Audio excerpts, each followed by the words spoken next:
feel like you're not enough? Like you don't have what it takes? What's going on, everybody? And today we are talking about inadequacy. Now, we're going to be going into a couple different things on this. So first off, we want to define what the heck our problem is. That's what we always want to do, of course. So first thing, we're generally looking for confidence as a replacement of this. Inadequacy is a very specific word that I wanted to use here because we can get quite a bit deeper on that instead of just saying, oh, I'm not confident, or I'm insufficient, something like that. No, inadequacy is really just kind of a formula. Do you have enough to meet the need? You know, this is supply and demand, where supply doesn't equal demand. It's a math equation, it's a fact. And therein lies the problem that we're dealing with, is that we start to believe a fact about ourselves or about the world that may or may not be true. Now, that's the difference between perceived inadequacy and actual inadequacy, because actual inadequacy generally is a fact. That is, frankly, where, you know, somebody wanted 5 markers, you have 4, you do not have 5 markers, so therefore, what you have is inadequate. That's a very, very simple formula. It doesn't bring time into effect. It doesn't bring all kinds of things into effect. We're looking at that perceived inadequacy, which is what you believe. And because we're going into belief, it's not just a simple formula of, you know, does X equal Y? No, not at all, because we need to believe it. And how do you quantify the level of belief you have? Well, that's pretty darn difficult. But we look at 2 elements in here, and that's tenacity and trust. Now, trust is simply a belief that something will do what you think it will, that it's going to provide, that it's going to accomplish the task, that it's capable of doing that. That is going to be our trust factor. And really the question there is, what are we trusting in when we're talking about accomplishing a task? What are we trusting to get that accomplished? If it's something that can't or isn't able to ever be adequate, well, then yeah, we're going to run into some much bigger problems, because that's where we hit that actual adequacy portion. You know, if I'm trying to get to England from here, I'm in the US, I can't drive a car. That's just not going to work. So we move on to tenacity. And tenacity has this weird little side effect in the whole equation, because normally we just be looking at, like, our example with going to England. Well, is the car enough? No. Okay, simple as that. Tenacity adds the you factor in there, or perhaps that element itself, if that's another person you're trusting in, has their own element of tenacity to bring to the table. And tenacity is the simplest definition I think I've ever seen, which is grip. That's pretty much it. How tightly are you holding on to this thing? How willing are you to ensure that it happens no matter the trust level you have, no matter what you've brought to the table? Are you going to just make it happen? Now, if we've got this car that we're going, well, my tenacity involved might say, you know what? This car is not enough. I don't care. I will build a boat, drive the car onto the boat, and continue about my way, and I'll get there either way. I will make it happen.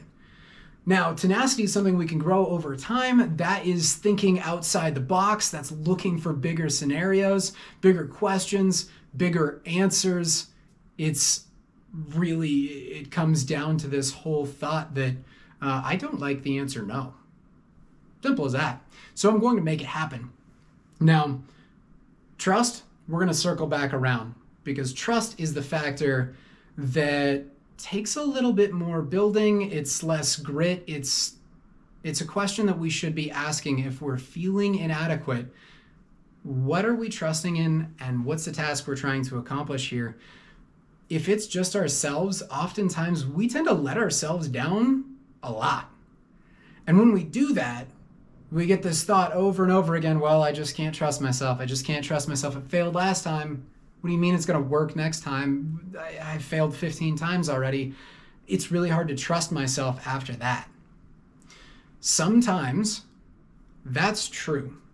You know, I can try and try and try to do 200 push-ups in an afternoon. I'm going to get better over time. This is a goal I could set, but if I try to do that right off the bat, I'm going to fail. You know, I'm just not that strong.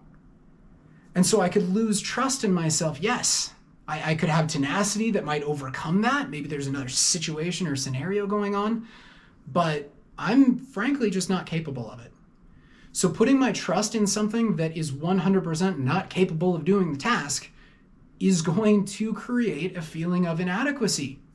We can't get past that because we know and can define, can quantify, can go through that it is not enough. So what is? And how do we bring that into our definition of self? Because obviously, even if something else is adequate of this, if I'm not, that still kind of hurts. That's actually comparison. All that is comparison. You know, he can do it, but I can't because I'm not as good as him. He's more adequate. He's more confident. He's more capable than me. So when we come back to the me factor, really, I know you were waiting for me to say this. It's God. God is the one that we are going to put our trust in, the one that we're going to say, I can accomplish all things through Christ. There are so many Bible verses. It's almost obnoxious how many Bible verses there are that cover the fact that God is capable of any and everything. And so when we put our trust in him, we never have to feel inadequate, ever. Because he does it with us. It's not just, hey, I want you to trust me, and then bye. This is about me. It's the me show. You know, that's not God. God wants relationship with us. He wants to do it with us. And if you want that kind of relationship, it's very inclusive and you're a part of it.